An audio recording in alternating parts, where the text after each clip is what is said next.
Hello, welcome you all to Avbau. So the first question is, what is the pH of normal rainwater? अगर आपने पिछला video देखा है ध्यान से तो वहां पे ये फैक्ट था, 2 बार आया था. नॉर्मली एनीवन कुड थिंक कि रेन वाटर नॉर्मल होता है without any kind of acidic और basic condition. So rain water का पीएच न्यूट्रलाइज्ड वाटर के पीएच जैसा होगा 7, but it would be wrong. Rain water का पीएच होगा 5.6. Now next question, which two gases are mainly responsible for acid rain? ये तो easy है. सल्फ्यूरिक एसिड और नाइट्रिक एसिड बनाने के लिए कौन से 2 गैस चाहिए? सल्फर डाइऑक्साइड और NO2. So option B will be the correct option. Third question, leaching of heavy metals from drinking water pipes show presence of dash in drinking water. Drinking water में कौन से elements ऐसा है जो हमें drinking water से leaching of heavy metals के वक्त मिलता है? The answer will be option D, dissolve H2SO4 and HNO3. Question 4. After Diwali, in the atmosphere of Delhi, most common air pollution, that is called smog, is observed. Which is correct for that smog? This will be option D. All are correct. क्यों? It is derived from smoke and fog and SO2. ये भी correct है. Chemically it is reducing smog. आपको oxidising और reducing smog, photochemical smog, इन सब के बारे में, जिनको हम लंदन स्मॉग बोलते हैं या लॉस एंजलिस स्मॉग, इन सब के बारे में लास्ट लेक्चर में मैंने डिटेल्ड एक पोर्शन बताया था, आप प्लीज देख लीजिएगा. So it is observed in cool and humid climate. ये तीनों ही ऑप्शन सही है for the Delhi smog. So option D will be correct option. All are correct. Next question, photochemical smog occurs in warm, dry and sunny climate. सही है. तो ये किस नेचर का है? It will be of oxidising nature. So it will be option B. Question 6, which of the following is not A particulate pollutant? Particulate, इसके बारे में भी हमने पढ़ा था. पार्टिकुलेट पॉल्यूटेंट कौन सा नहीं है? Option D, sulphur dioxide. This is not particulate pollutant. बाकी डस्ट पार्टिकुलेट पॉल्यूटेंट है, ashes from industry particulate pollutant है, स्मोक तो है ही. Question 7, an important pollutant in oxidizing smog is PAN, peroxy acyl nitrate. Its structure is, peroxy acyl nitrate का structure भी हमने देखा था. ये रहा आपका पेरोक्सी ग्रुप, CH3COOO. पेरोक्सी हो गया और साथ में nitrate, peroxy acyl nitrate. Option B will be the correct option. Next question 8, chlorofluorocarbon compounds are mainly responsible for the pollution of. ये तो सबको पता है कि क्लोरोफ्लोरोकार्बन या CFC जनरेट करता है Cl dot radical, and this radical leads to the depletion of ozone layer. और ओजोन लेयर कहाँ पे रहता है? मेनली स्ट्रेटोस्फीयर में. So option will be option C. Question number 9, how ozone protect us from UV radiation. ये भी मैंने पढ़ाया था. यहाँ पे होगा option D, it absorbs UV radiation to maintain dynamic equilibrium for decomposition and production of ozone. यहाँ पे ये डायनामिक इक्विलिब्रियम वाला पार्ट इंपॉर्टेंट है. Question 10, which radical initiates chain reaction for ozone depletion? Obviously option C, Cl radical. Next question 11, safe level of fluoride in water. ये भी था पिछले video में. ये होगा ऑप्शन A, 1 to 2 ppm. वहाँ पे बहुत सारा मैंने दिखाया था कि फ्लोराइड और बाकी nitrate, sulphate, zinc, arsenic, mercury, इन सब का सेफ लेवल कितना होना चाहिए वाटर में.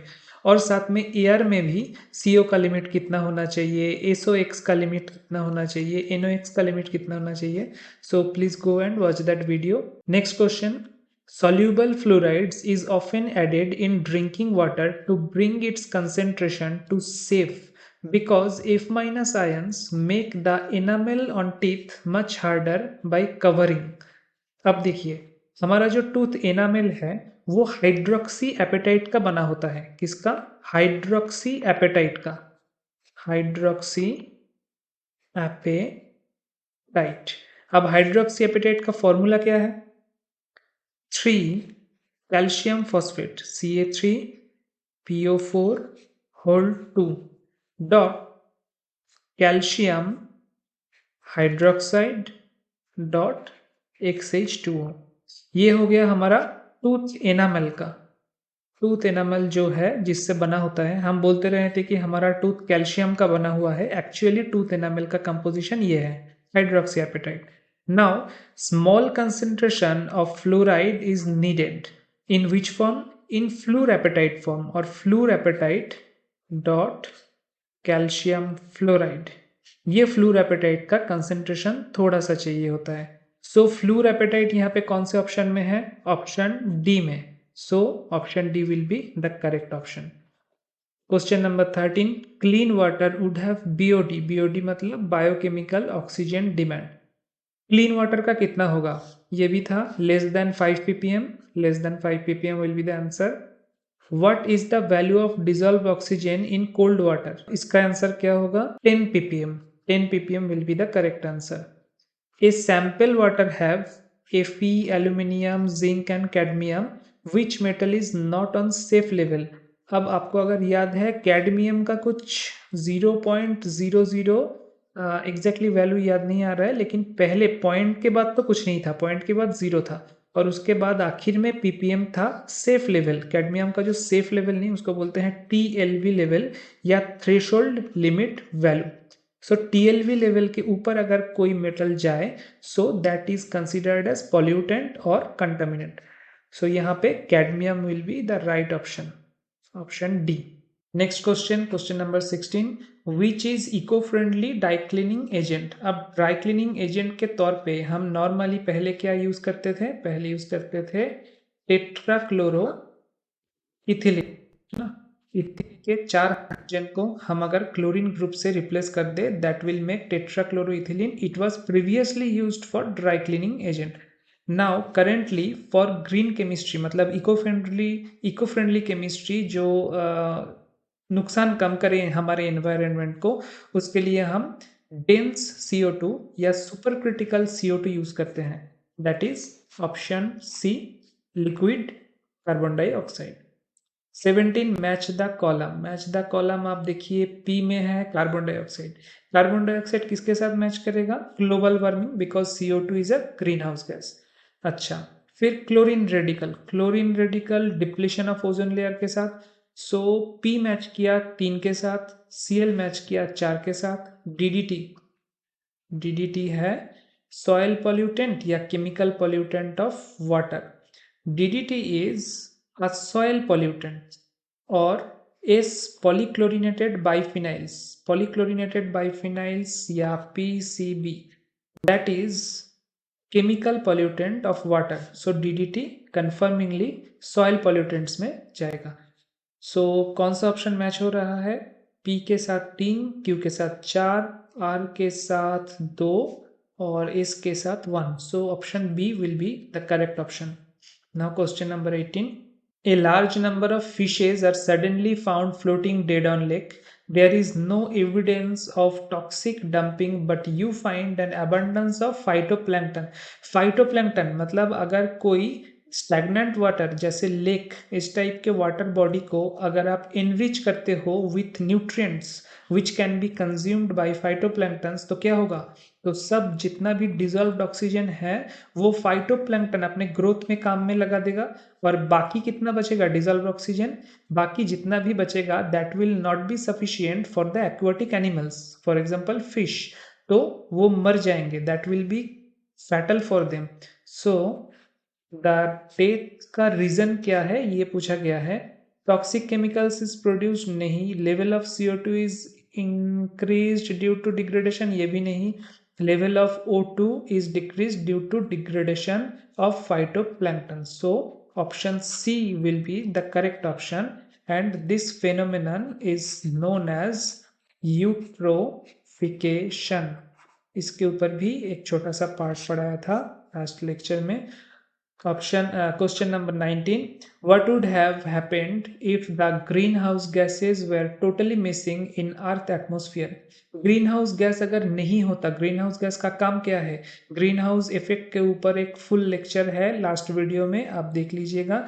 सो ग्रीन हाउस गैसेस अगर नहीं रहा तो IR रेडिएशन अर्थ के सॉइल में IR के फॉर्म में, नॉर्मली UV के फॉर्म में, UV विजिबल रेज के फॉर्म में सनलाइट एंटर करते हैं अर्थ में, और सॉइल में बाउंड होने के बाद मतलब सॉइल में टकराने के बाद वो जब वापस लौटते हैं तो वो आईआर रेडिएशन के फॉर्म में लौटता है। और wavelength lambda lambda of IR radiation is greater than lambda of UVB radiation. ठीक है, सो इसके वजह से जो एटमॉस्फेरिक लेवल है, एक वर्चुअल एटमॉस्फेरिक जो लेयर है, वो बाउंड्री इस आईआर रे के लिए ओपेक होता है, ओपेक जैसा होता है। और उसमें अगर ग्रीन हाउस गैसेस रह जाए, carbon dioxide, nitrous oxide, methane, ये सब ग्रीन हाउस गैसेस रह जाए तो वो उस आईआर रेडिएशन को कंज्यूम करता है और वो एटमॉस्फेयर को गर्म कर देता है, तो इसीलिए ग्लोबल वार्मिंग होता है। तो ये मैंने डिटेल्स में दिखाया है।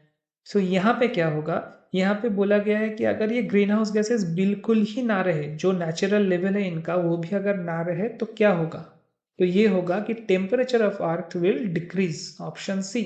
Question number 20, the concentration of fluoride, lead, nitrate and iron in a water sample from an underground lake was found to be 1000 ppb, 40 ppb, 100 ppm and 0.2 ppm respectively. This water is unsuitable for drinking due to high concentration of, अब देखिए ppb क्या है, ppm क्या है, ppb और ppm में relation क्या है। 1 ppm मतलब है 1 mg पर लीटर और 1 ppm को यह है पार्ट्स पर मिलियन। ठीक है, मिलियन मतलब 10 to the power 6 is million. So 1 ppm और 1 ppb क्या है, बिलियन, बिलियन क्या है 10 to the power 9। So 10 to the power 6, 10 to the power 9 divided by 10 to the power 6 कितना होता है 1000। सो 1 ppm equals to 1000 ppb, 1 ppm equals to 1000 ppb। अब सबको अगर हम ppb में कन्वर्ट करें तो देखिए आप यहाँ पे फ्लोराइड का कितना कहा गया है, फ्लोराइड है 1000 ppb और उसके बाद है लेड, लेड है 40 ppb ना, तो लेड इज 40 ppb। और उसके बाद है नाइट्रेट एंड आयरन, नाइट्रेट है 100 ppm, NO3 100 ppm। सो 100 के ऊपर अगर हम 1000 मल्टीप्लाई करें सो 1 लाख ppb। और एकदम आखिर में क्या है आयरन, Fe कितना ppb है 0.2 ppm, इसको 1000 से मल्टीप्लाई अगर हम करें तो 200 ppb। सबसे ज्यादा कौन सा लग रहा है, नाइट्रेट, इसका कंसेंट्रेशन मैक्सिमम है, so this is nitrate concentration, that will be the correct option, option D.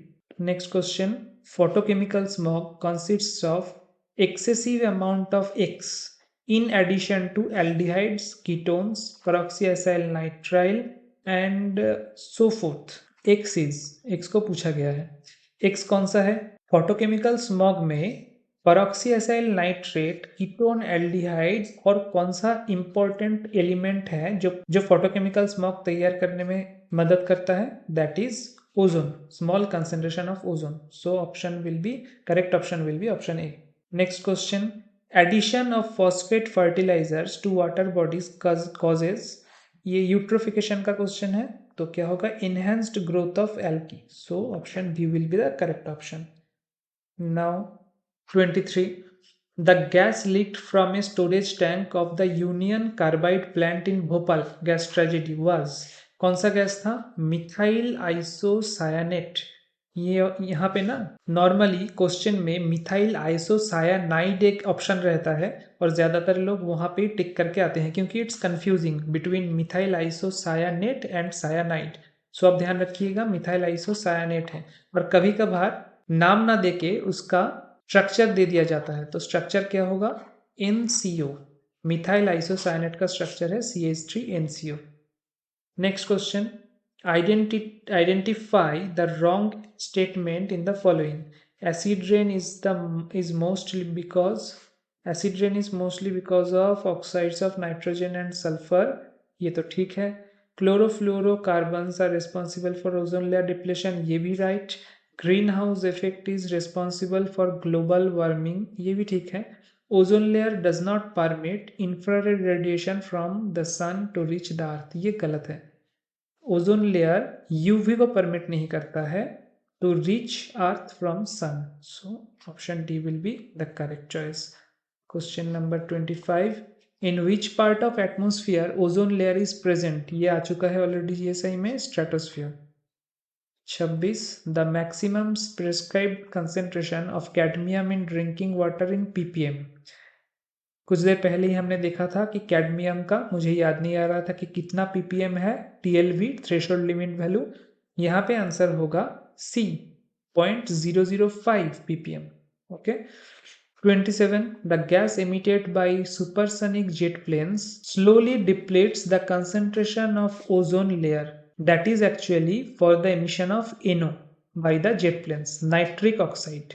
Nitric oxide एक तो जेट प्लेन रिमूव करता है, एमिट करता है, और बाकी किस तरीके से तैयार होता है एटमॉस्फेयर में nitric oxide? For lightning. Thunderstorm के वक्त जो लाइटनिंग होता है उसमें नाइट्रिक ऑक्साइड जनरेट होता है.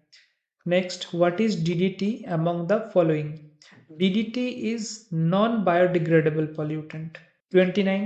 Which one is not the correct statement? Pollution means. यहाँ पे correct answer क्या होगा?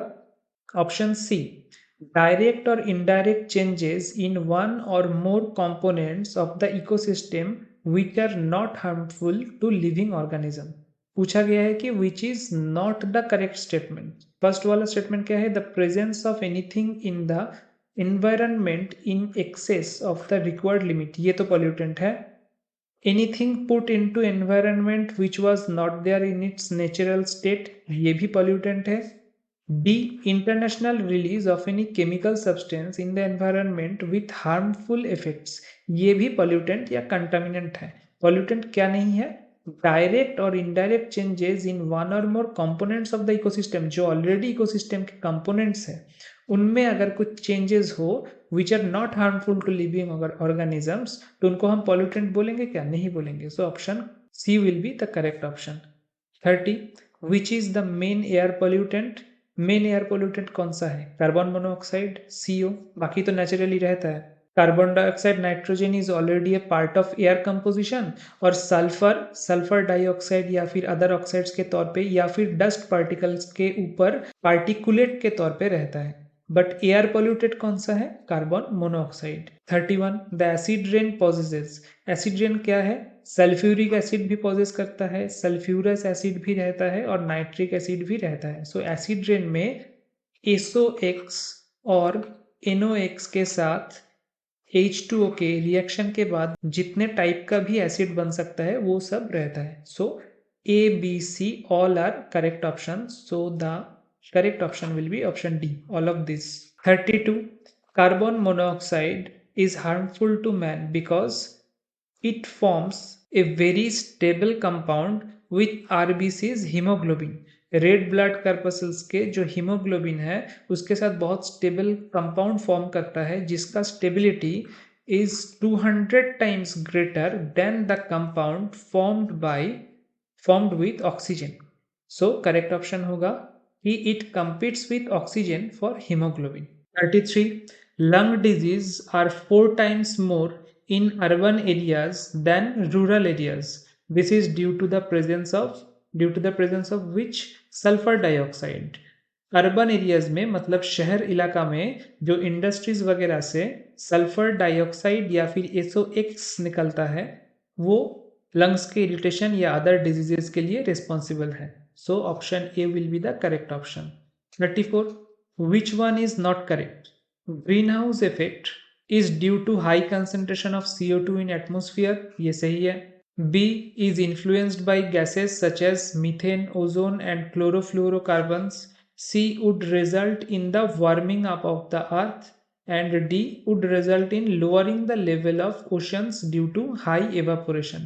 So करेक्ट कौन सा नहीं है? ऑप्शन डी करेक्ट नहीं है. ऑप्शन डी बिल्कुल ही अलग लाइन पे है, ये बिल्कुल करेक्ट नहीं है. Next 35. Which is not a green house gas. Green house gas कौन सा है कौन सा नहीं है इसके ऊपर बहुत कन्फ्यूजन है. तो मैं वंस एंड फॉर ऑल ये कन्फ्यूजन खत्म करने के लिए एक लिस्ट देता हूं आपको. Carbon dioxide green house gas है. मीथेन ग्रीन हाउस गैस है. Nitrous oxide surprisingly is a green gas. Halogenated जितने भी गैसेस हैं हम नॉर्मली तो क्लोरोफ्लोरोकार्बन बोल के छोड़ देते हैं, लेकिन यहाँ पे याद रखिएगा जितने हैलोजेन्स हैं, halogenated gas, they are all considered as green house gas. उसके बाद NOx, ये ग्रीन हाउस गैस है। सल्फर हेक्साफ्लोराइड, ये ग्रीन हाउस गैस है। SO2, this is also a green house gas. H2O vapour, बहुत जगह ऑप्शन में रहता है H2O वेपर और लोग ओमिट कर देते हैं, but H2O vapour is also a green house gas. NF3, NF3, this is also a green house gas. और ग्रीन हाउस गैस कौन सा नहीं है? Surprisingly CO is not a direct green house gas, क्योंकि ये डायरेक्टली IR स्पेक्ट्रम को absorb नहीं कर पाता है। सो CO, carbon monoxide, is not a green house gas. बाकी ये सब ग्रीन हाउस गैस है। और हाईएस्ट क्वांटिटी का कौन सा है? CO is the highest level. उसके बाद है मीथेन और NOx, NOx बहुत हद तक रहता है। N2O का पोर्शन भी अच्छा खासा है। इवन H2O वेपर, इसका कंसेंट्रेशन भी बहुत ज़्यादा है। Even it is higher concentration than N2O as green house gas.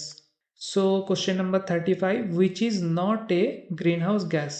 अब देखिए CFC तो है, मीथेन भी है, कार्बन डाइऑक्साइड भी है, कौन सा नहीं है? Hydrogen is not a green house gas. 36, green house effect is related to cultivation of green plants, global warming, cultivation of vegetable in houses, global green algae. अब देखिए नॉर्मली कोई भी इसका ऑप्शन क्या करेगा? ग्लोबल वार्मिंग के साथ relate कर देगा, लेकिन global warming would be the wrong answer. क्यों? क्योंकि actually green house gases cultivation of vegetables in cold areas, इसके लिए तैयार किया गया था। जो कांच का बना हुआ रूम को, जिस ग्लास रूम को एक्चुअल में ग्रीन हाउस कहा जाता है, that was for the cultivation of vegetables in cold areas, heat को कैप्चर करने के लिए, कि बाहर से जब सनरेज आ रहा है that is in the form of UV vis radiation, और ये यूवी विजिबल रेडिएशन जब अंदर आता है, ये glass house seems to be transparent for this radiation. But एक बार सॉइल के लेयर से टकराने के बाद जब ये वापस जाने का कोशिश करता है, तब ये IR रेडिएशन के फॉर्म में बदल जाता है, और IR रेडिएशन का lambda is greater than lambda of UV. So ये ग्लास का जो हाउस है, ये glass wall appears to opaque for it, और that is the main reason कि ये वापस रिबाउंड होके उस रूम के अंदर आ जाता है और उस ग्लास हाउस के एटमॉस्फेयर को इनफ हीट कर देता है, which is beneficial for the growth of vegetables. So option C will be the correct option. 37, acid rains are produced by excess production of ammonia by industry and coal gas, नहीं, ammonia का कोई लेना देना नहीं है। Option B, excess release of carbon monoxide by incomplete combustion, excess formation of carbon dioxide by combustion and animal respiration, excess NO2 and SO2 from burning of fossil fuel. So 37 का option D will be the correct option. 38, if there was no CO2 in earth atmosphere, the temperature of earth's surface, इस type का question हमने देखा था कि अगर कोई green house gas नहीं रहता, कोई carbon dioxide, methane, water vapour नहीं रहता, तो क्या होता? तो हीट कैप्चर नहीं हो पाता and the temperature of atmosphere would go lower, so the earth's surface temperature would be less than the present. So option A will be the correct option. 39, the pH of acid rain water. अब देखिए normal rain water का pH कितना है? 5.6, ये है normal rain water का। और acid rain water का कितना होगा? 5.6 से कम होगा, और कितना तक जाता है? 3.2 तक जाता है। So the option will be option C। 40, which air pollutant is not released by scooters and cars? SO2 नहीं रिलीज होता है, CO रिलीज होता है, हाइड्रोकार्बन्स मतलब CXHY ये भी रिलीज होता है। Fly ash, this is particular to industries, ये स्कूटर एंड कार से तो रिलीज नहीं होता है। So fly ash will be the correct answer. 41, CFCl3 is responsible for the decomposition of ozone to form oxygen, which of the following reacts with ozone? कौन सा radical first react करता है? Chlorine radical. So option D will be the correct option. 42, pick up the correct statement. देखिए photochemical smog के बारे में और classical smog और फोटोकेमिकल स्मॉग के जो डिफरेंसेस है उसके बारे में पूरा पैराग्राफ एक पढ़ाया गया है लास्ट लेक्चर में, आप देख लीजिएगा। यहाँ पे करेक्ट ऑप्शन होगा ऑप्शन सी, करेक्ट स्टेटमेंट। बाकी देखिएगा रॉन्ग है। करेक्ट स्टेटमेंट यही होगा कि photochemical smog occurs in daytime whereas classical smog occurs in early morning hours। ये विंटर के अर्ली मॉर्निंग में देखा जाता है जो क्लासिकल स्मॉग है, और photochemical smog dry summer days में देखा जाता है। 43 air pollutants that produce photochemical smog. Photochemical smog का कंस्टिट्यूएंट पार्टिकल्स या एलिमेंट्स क्या क्या है? Option C nitrous oxide, PAN and acrolein. आपको बाकी कोई ऑप्शन देखना ही नहीं था, आपको बस ये देखना था कि PAN कहाँ पे है। PAN मिल गया तो वो फोटोकेमिकल स्मॉग है। 44 PAN stands for peroxyacetyl या acyl nitrate। Option B will be the correct option। 45 the photochemical smog can be suppressed by nitrogen oxides, hydrocarbons, radical traps, formaldehyde। इस तरीके का क्वेश्चन अगर आपको नहीं मालूम है एग्जाम हॉल में तो आप बस कॉमन सेंस लगाइएगा और जो भी ऑप्शन सही लगे उसको चूज कीजिएगा। फॉर एग्जाम्पल फोटोकेमिकल स्मॉग का सबसे इंपॉर्टेंट पार्ट कौन सा है? PAN। ये क्या है? Peroxy acetyl nitrate. अब आपको पता होगा कि परऑक्सी एसिटाइल नाइट्रेट ये एक्चुअली पॉल्यूटेंट्स इसलिए है क्योंकि ultimately forms peroxy acetyl radical. So peroxy acetyl radical जो जनरेट होता है यहाँ से that is harmful to the environment, और ये रेडिकल को सप्रेस करने के लिए हमारा क्या चाहिए? Radical traps, which is in option C. So radical traps will be correct option. 46 the chief pollutants which are responsible for ozone depletion। Ozone depletion के लिए देखिए हमें क्या लगता है, ओजोन डिप्लीशन के लिए चीफ क्या है?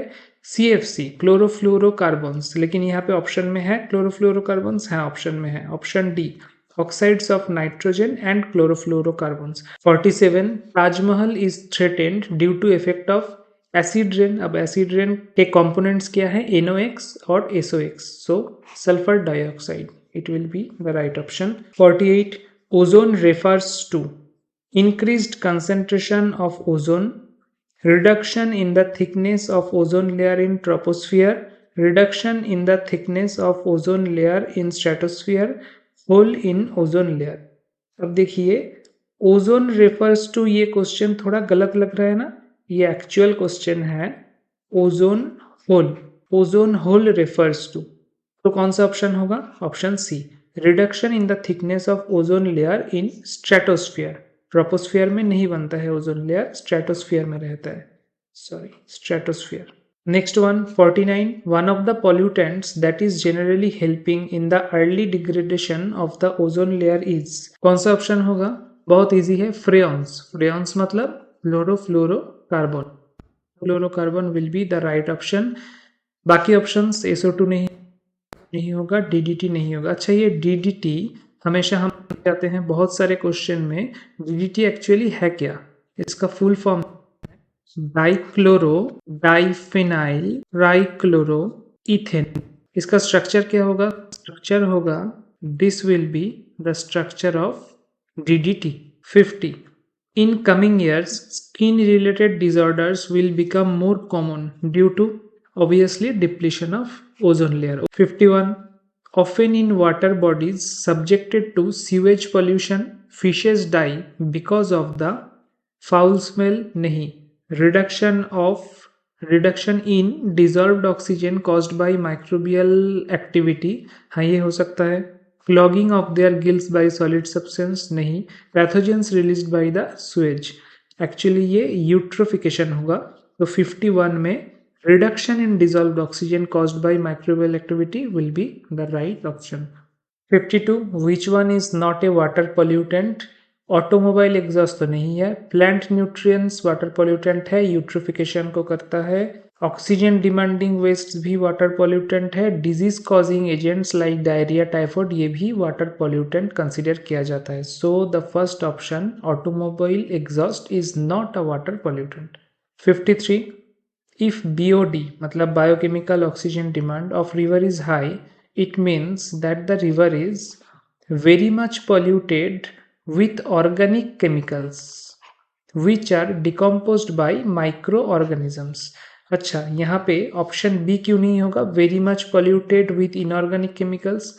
क्योंकि बीओडी ज्यादा है, इसका मतलब डिजॉल्व्ड ऑक्सीजन का जो अमाउंट है वो बहुत ही कम हो चुका है, और डिजॉल्व्ड ऑक्सीजन यूज कौन करता है, micro organisms, for the decomposition of organic chemicals. So option C will be the right option. 54. When huge amount of sewage is dumped in a river, the BOD will obviously increase. 55. By what method the quantity of organic pollutants in water can be determined? Option A, by measuring BOD. A dental disease characterized by mottling of teeth is due to presence of a certain chemical element in drinking water. Which is the element? एक particular element है, आपको मैंने बताया था कि fluoride ions, ये ज़रूरत है बहुत ही कम मात्रा में, like in 1 ppm. In 1 ppm concentration, fluoride is good. Fluoride in which form? In fluorapatite form. लेकिन अगर 1 ppm से ज़्यादा ये होता है तो that will lead to mottling of teeth, which is a disease of teeth, and it will break teeth enamel. So option A, fluorine, is the correct. 57. Excess of nitrate in drinking water causes itai, rickets, laxative और methamoglobinemia. अब nitrate जो है NO3 minus, it causes to blue baby syndrome और the scientific term is methamoglobinemia. बाकी itai syndrome कब होता है, cadmium related disease है. रिकेट्स क्या है, विटामिन डी रिलेटेड डिजीज है. Laxative effect is for the poor consumption by the stomach of sulfate ion and magnesium ion. So 58. next question. Eutrophication is caused by, ये हम बहुत बार पढ़ चुके हैं, increase nutrient concentration. So option A will be the right option. 59.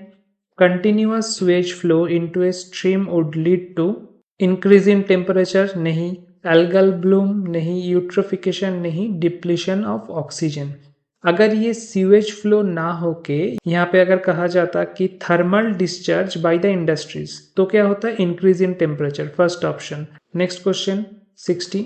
Indiscriminate use of DDT is undesirable because it is accumulated in food chain. Option D, it is accumulated in food chain, ये सही option है. 61.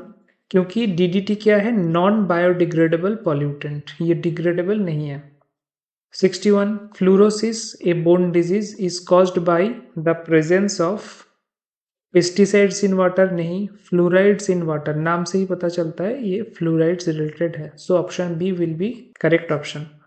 62. Major source of methane in India is fruit orchards, sugar cane plantation, rice fields और wheat fields. Methane ज़्यादातर swamps में और marshes में मिलता है, और CH4 कहाँ पे मिलेगा इसके अलावा, राइस फील्ड्स में. 63. Green chemistry means such reactions which are related to the depletion of ozone layer, produce of color during reactions, ये तो नहीं है बिल्कुल. Study the reaction in plants, ये भी नहीं है. Study of iron salts, ये भी नहीं है. अब देखिए डायरेक्टली तो ये भी नहीं है एक्चुअली, लेकिन क्योंकि ग्रीन केमिस्ट्री का एक्चुअल मतलब है कि आप ऐसा केमिकल सिंथेटिक रूट तैयार करें जहाँ पे कोई हैजार्डस केमिकल इन्वॉल्व्ड ना हो. So eco friendly chemical synthetic route को हम ग्रीन केमिस्ट्री बोलते हैं. तो ये related to depletion of ozone layer के साथ इनडायरेक्टली कनेक्टेड क्यों है, क्योंकि depletion of ozone layer is related to some kind of refrigerants and other gases which are useful for our daily uses like CFC etcetera. अब इनके जगह अगर हम ऐसा कोई गैस सिंथेसिस करें जो कि सेम काम करेगा, फॉर एग्जांपल पेट्रोल एटसेट्रा में हम पहले टेट्रा इथाइल लेड यूज करते थे, अब हम उसको यूज नहीं करते हैं. But instead of this nowadays MMT is used. MMT क्या है, methyl cyclopentadienyl manganese tricarbonyl, which also functions as anti-knocking agent but is not as harmful as tetraethyl lead. तो इनको कहा जाता है green chemistry. So the correct option will be A. 64. When rain is accompanied by a thunderstorm, the collected rainwater will have a pH value. Rain is accompanied by thunderstorm. Thunderstorm में क्या होता है? Thunderstorm में nitric oxide generate होता है और nitric oxide is a precursor of HNO3. So acid rain होगा. The last option will be right option, क्योंकि एसिडिक अगर होगा तो pH डिक्रीज करेगा. 65. The smog is essentially caused by the presence of ozone and oxygen नहीं, ozone and nitrogen ये भी नहीं, oxides of sulphur and nitrogen. हाँ, SOx and NOx are important constituents for the smog. O2 and N2 ये भी नहीं. So correct option will be C. 66. Regular use of which of the following fertilizers increase the acidity of soil? Potassium nitrate नहीं होगा, urea भी नहीं, super phosphate of lime नहीं, ammonium sulphate. Now ammonium sulfate is something that can easily generate H2SO4 and increase the acidity of soil. So option D will be the correct option. 67. Identify the wrong statement. Chlorofluorocarbons are responsible for ozone layer depletion. Right. Greenhouse effect is responsible for global warming. ये भी right. Ozone layer does not permit infrared radiation. नहीं, ये गलत. Ozone layer does not permit UV radiation होगा. और D, acid rain is mostly because of oxides of nitrogen and sulphur, ये भी right. So the incorrect statement is C. 68. What is DDT among the following? Obviously option D, non biodegradable pollutant. 69. The gas leaked from a storage tank. ये question हम पहले भी कर चुके हैं. Bhopal gas tragedy में जो गैस रिस्पॉन्सिबल था दैट इज मिथाइल आइसोसायानेट. 70. एक असर्शन दिया गया है, nitrogen and oxygen are main components in the atmosphere but this do not form oxides of nitrogen. और उसका रीजन क्या दिया गया है? The reaction between nitrogen and oxygen requires high temperature. ये क्या है? Both assertion and reason are correct and the reason is correct explanation for the assertion. Yes, this will be the right option. क्योंकि first ये line तो सही है. दूसरा line है कि नाइट्रोजन का ऑक्साइड इसीलिए फॉर्म नहीं होता क्योंकि that requires a very high temperature. For example, अगर आपको याद है कि thunder storm is required to generate NO, तो थंडर स्टॉर्म में जो लाइटनिंग होता है उस लाइटनिंग में हाई अमाउंट ऑफ एनर्जी रहता है which is capable to generate nitric oxide. So both assertion and reason are correct and the reason is also correct. 71. The concentration of fluoride, lead, nitrate and iron in water sample, ये हमने पहले कर चुके हैं. यहाँ पे क्या था कि ppm को pbv में कन्वर्ट करना होगा and we know that 1 equals to 1000 ppm. और इन सबको अगर जब कन्वर्ट करोगे आप से या तो ppm में या तो ppv में, तो आप देखोगे कि nitrate is the one which is very high concentration. So क्या होगा? Option C, nitrate. 72. A water sample has pp level concentration of following anions. F- इतना, sulphate 100 ppm, nitrate 50 ppm. That makes the water sample unsuitable for drinking is R. इसके लिए आपको पता होना होगा कि TLV क्या है, जो मैंने पिछले क्लास में पढ़ाया है. TLV मतलब थ्रेशोल्ड लिमिट वैल्यू. सबका थ्रेशोल्ड लिमिट वैल्यू अलग अलग होता है, सल्फेट का, नाइट्रेट का और फ्लोराइड का. लेकिन फ्लोराइड का जो TLV वैल्यू है वो है 0.05 ppm आई गेस. मतलब ये बहुत ही लो कंसेंट्रेशन का है. और यहाँ पे देखिए F- का कितना दिया गया है? 10 ppm which is very much higher than the TLV. So correct option will be option C. 73. Identify the pollutant gases largely responsible for the discolored and lusterless nature of marble of the Taj Mahal. Obviously acid rain के वजह से होता है और acid rain के लिए responsible gases are SO2 and NO2. 74. Which of the following is a set of greenhouse gases? Set A में देखते हैं, ozone is a green house gas, nitrogen नहीं है, carbon dioxide is, nitrogen dioxide is not a green house gas. Option B, methane is a green house gas, ozone is a green house gas, nitrogen is not, and SO2 is also a green house gas.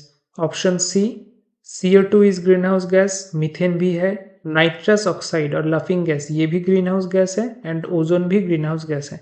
तो correct option हमको मिल चुका है option सी. D एक बार देख लेते हैं. Ozone is a green house gas, nitrogen dioxide is not a green house gas, SO2 is a green house gas, और chlorine नहीं है. क्लोरीन रेडिकल है, क्लोरीन रिलेटेड अदर गैसेस है, but chlorine itself is not a direct green house gas. Here is another set of MCQs. 1. Which one of the following is a source of energy but does not cause pollution? Obviously the answer will be sun. Nuclear power plant क्यों नहीं होगा? क्योंकि this is not something which does not cause pollution. Nuclear power plants also causes pollution. Second, the acid rain does not contain sulphuric acid होता है, sulphuric भी होता है, nitric भी होता है, एसिटिक एसिड नहीं होता है. So acetic acid will be the right option. Next question 3. Which among the following does not cause pollution? Hydro electric plant, option B will be the correct option. बाकी automobiles, thermal power plant, nuclear power plant ये pollution create करता है. DDT and BHC they are non-biodegradable pollutants. BHC क्या है? Benzene hexachloride. 5. Which among the following does not cause water pollution? Plant nutrients, ये question हमने पहले देखा था. Plant nutrient pollution करता है, ऑक्सीजन डिमांडिंग वेस्ट भी करता है, डिजीज कॉजिंग एजेंट्स भी करता है. कौन नहीं करता? Automobile exhaustion. So this will be the correct option. 6. Lung diseases are 4 times in urban areas, ये हमने पहले इनकाउंटर किया था. रीजन क्या है? For the existence of SOx या फिर SO2. 7. The most harmful for life on globe. आप इसमें बस कॉमन सेंस लगा के बोल सकते हो कि ऑप्शन डी, न्यूक्लियर फॉलआउट या nuclear explosion will be the most harmful for the life on globe. Question 8.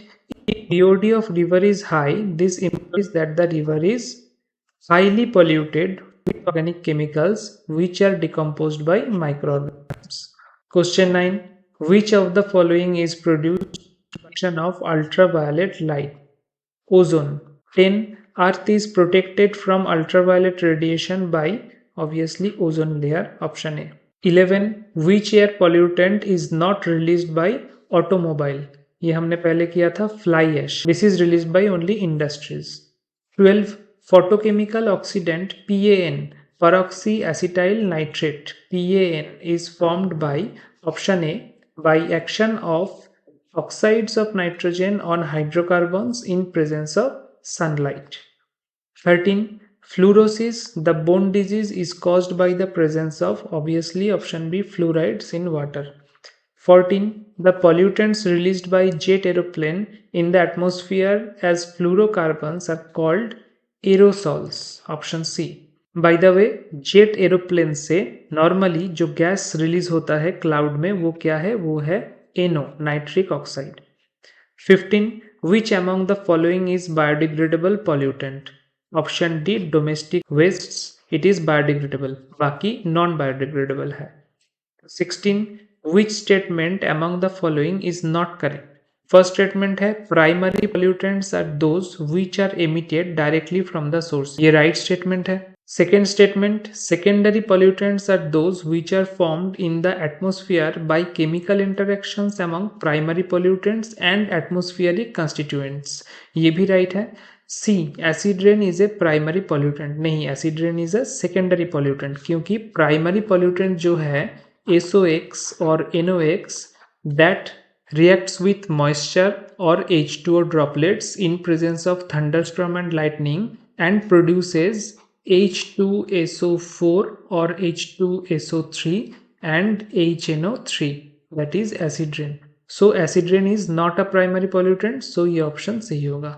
17. What is not correct about greenhouse effect? Option C होगा. It results in lowering of levels of ocean over the years. 18. Which of the following statement about photochemical smog is not correct? Option D, photochemical smog does not cause irritation of eyes and throat, जो कि ये करता है। 19, the gas leaked from the storage tank of, ये तो हम बहुत बार कर चुके हैं, मिथाइल आइसोसायनेट होगा, option A. And what is it's formula? Formula is CH3NCO। 20, which of the following is not a common component of photochemical smog? Option D, chlorofluorocarbons. CFC is not a part of photochemical smog. 21, photochemical smog consists of excessive amount of X in addition to aldehydes, ketones, peroxyacetyl nitrate and so forth. X is, ये हम पहले कर चुके हैं, X is correct option will be option B, ozone। यहाँ पे ये wrong है, कार्बन डाइऑक्साइड नहीं होगा। Ozone actually peroxy acyl nitrate and other aldehyde ketones के साथ रिएक्ट करता है और परऑक्सी टाइप का रेडिकल्स जनरेट करता है। So ozone will be the right option. Next question 22, the concentration of fluoride lead nitrate, ये आप तो 2 बार ऑलरेडी कर चुके हैं। पीपीबी, पीपीएम एंड पीपीएम में दिया हुआ है, तो आपको देखना पड़ेगा किसका कंसेंट्रेशन हाईएस्ट है, and that will B nitrate. 23, which one of the following substances used in dry cleaning is better strategy to control environmental pollution? Carbon dioxide, this is actually liquid carbon, supercritical carbon dioxide। ये हम dry cleaning के लिए कौन सा reagent use करते थे? टेट्राक्लोरोइथेन। टेट्राक्लोरोइथेन ये भी ऑप्शन में दिया हुआ है, ये लास्ट वाला option. 24, BOD stands for biochemical oxygen demand, C। 20 of the following is a sink of CO, carbon monoxide. It is microorganisms present in the cell. It is very tricky. CO2 अगर होता तो oceans हो जाता, plant हो जाता, लेकिन ये CO है और हीमोग्लोबिन बिल्कुल नहीं है। हीमोग्लोबिन के साथ बाइंड करता है CO, but haemoglobin is not the sink. So option D will be the correct option. 26, identify the pollutant gases largely responsible for the discoloured, ये हमने किया है, sulphur dioxide and NO2। 27, which oxide of nitrogen is not common pollutant introduced into atmosphere both due to natural and human activity? Common pollutant नहीं है। Common pollutant कौन सा नहीं है? नाइट्रोजन का 5 ऑक्साइड्स होता है, उनमें से 3 एग्जिस्ट करता है, उनमें से भी 2 पॉल्यूटेंट्स होता है। इनके सब के बारे में मैंने लास्ट लेक्चर में बताया था। सो अभी for this question the correct option will B N2O5, nitrogen pentoxide. Now multiple choice questions, multiple choice question तो नहीं आएगा, सिंगल चॉइस वाला ही आएगा, लेकिन कोई अगर क्लब कर दिया जाए 2 ऑप्शन एक चॉइस में, तो वो मल्टीपल चॉइस बन जाएगा। So question number 1, which of the following do not play any significant role in the depletion of ozone layer? SO2 का भी कोई रोल नहीं है और कार्बन मोनोऑक्साइड का भी कोई रोल नहीं है। Biosphere is the domain of living organism that is in contact with atmosphere, hydrosphere and lithosphere. Thermosphere नहीं, बाकी 3 जो स्फीयर है वो लिविंग ऑर्गेनिज्म डायरेक्ट कॉन्टैक्ट में रहता है। 3, which of the statement about pollution is not correct? Option सही है, डायरेक्ट और indirect changes components of the ecosystem which are not harmful to living organisms. ये डेफिनेशन ऑफ पोल्यूशन करेक्ट नहीं है। 4, which one is not chemical pollutant? Noise, pesticide, liquid waste, solid waste. बाकी 3 तो है chemical pollutant, noise is not a chemical pollutant. 5, which of the following is or are major air pollutant? Carbon monoxide is pollutant and nitrogen dioxide is also considered pollutant. Sulfur vapor नहीं होगा, oxide of phosphorus बिल्कुल नहीं होगा। 6, which among the following is not an air pollutant? Hydrogen is not an air pollutant and water vapor is not also considered as air pollutant. Comprehension पढ़ने की जरूरत नहीं है, हम डायरेक्ट क्वेश्चन में जाते हैं। Air pollution refers to atmospheric pollution, ये इंपॉर्टेंट है। एटमोस्फियरिक पोल्यूशन या एयर पोल्यूशन नॉर्मली जो टर्म है वो मीन करता है ट्रोपोस्फियरिक पोल्यूशन, स्ट्रेटोस्फियर या हाइड्रोस्फियर या थर्मोस्फियर में नहीं आता है। 2, the gases responsible for green house effect, Carbon dioxide, methane and NOx. Actually, sirf N2O is responsible. This is a greenhouse gas. 3. What is true about classical smog? Option, it is formed in early hours of winter months. और अगर ये photochemical smog होता तो option D होता, it is formed in early hours of summer months. 4.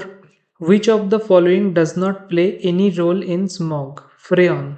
फ्रेयन का कोई role नहीं है. Question number 5. Which of the following statement is correct? Correct statement है C. The ozone layer in stratosphere is helpful for life on earth. बाकी कोई भी correct नहीं है. For example A, the presence of ozone in stratosphere is harmful, ये correct नहीं है. The presence of ozone at the ground level is beneficial, ये भी है. और option D, the ozone itself is poisonous and supports life, it is also not correct. 6. Which of the following compound belongs category of freons? Obviously carbon, मतलब CF2Cl2, बाकी कहीं पे carbon नहीं है. 7. The extensive use of CFCs as refrigerant fluids and in aerosols is because which of their property? Their high stability. Question 8. In stratosphere, decomposition and formation of ozone is continuous. Which radical retards the formation of ozone? Obviously, chlorine radical. Question 9. Which are natural sinks for ClO radical in other parts of stratosphere? Methane and NO2. Now some fill in the blanks. pH of acid rain lies below. We know that normal rain's pH is 5.6. So acid rain होगा तो that will go down below 5.6. The part of environment which supports life is called biosphere. The part of atmosphere where temperature increases with increasing altitude. कौन से atmospheric level में altitude के increase से temperature increase करता है और कौन से लेवल में ऑल्टीट्यूड का इंक्रीज के साथ टेम्परेचर डिक्रीज करता है, इसके बारे में मैंने पिछले लेक्चर में बताया है. So the answer will be stratosphere and thermosphere. इन दोनों में ही टेम्परेचर इंक्रीज करता है with increasing altitude. 4. The oxide of carbon which has no role to play in photochemical smog is carbon monoxide. The oxygen utilized by microorganism in decomposition of organic matter present in water is measured by biochemical oxygen demand. Lead pollution in the atmosphere is caused mainly by tetraethyl lead PbC2H5 which was used as anti-knocking agent. 7. Main constituent of acid rain are H2SO4, H2SO3 sulfurous acid, HNO3 nitric acid or HNO2 nitrous acid, etc. DDT is pesticide. What kind of pesticide? Non-biodegradable pesticide. The oxide of nitrogen is not present in atmosphere is N2O3 nitrogen trioxide and nitrogen pentaoxide. ये दोनों naturally present नहीं रहता है. Last question. Incomplete combustion of fuel or carbon compound produces obviously carbon monoxide which is toxic to humans. So these are all about environmental chemistry. Thank you and have a nice day.